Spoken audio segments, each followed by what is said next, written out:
So this is my first game of Pokemon Sun and Moon. It's a real nail-biter, so make sure you buckle your seatbelts in for this one. I send in my Bumblebee and he sends in Toilet Mouth. Like any rational human being, I was expecting to be rocked like a hurricane, but alas, I've been hoodwinked. I send in my Bisharp and he lasted as long as my parents' marriage did in the battlefield. At this point in the skirmish, I had his numbers dialed in. This is one for the books, ladies and gentlemen. I just proceeded to set up and flex on him. I'm pre-jacking everywhere at this point. I know I've won this. My little Bumblebee is about to eat his ass. Unfortunately, this uncircumcised Neanderthal is doing everything in his power to avoid his impending doom, but I'm not having any of it.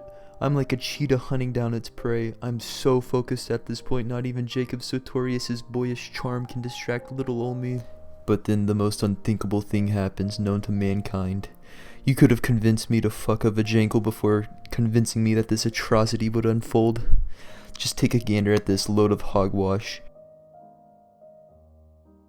At the very moment Bubblebug used liquidation, I could feel my anus prolapsing like, what the fuck, dude?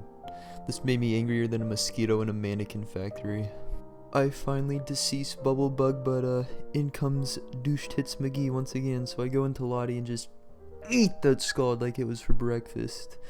I drop a Draco on him and send that Toucan Sam looking bitch to the stratosphere.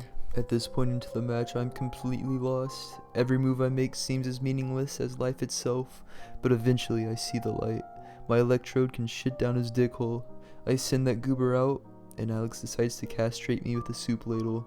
Just like that, in the blink of an eye, the LeBron James of the team bites the dust. And just as soon as I thought God vanished from my life, he decided to come back and give me an old-fashioned.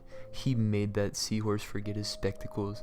Everything is just coming up Chrissy boy from now on. I'm back in the game. I would be lying if I denied that I wasn't nursing half a semi when I got that critical hit. That was such an adrenaline rush. Great googly moogly, would you look at that? Marowak has a 1v2 situation. This win is practically served up to me on a silver platter. Oh me, oh my, make that a 1v1 situation, ladies and gentlemen. In comes the product of Shaquille O'Neal and Larry the Lobster. Yep. Don't adjust your screen, I'm just as flabbergasted as you. That's how it ends. Well, that's my daily dose of ass fuckage.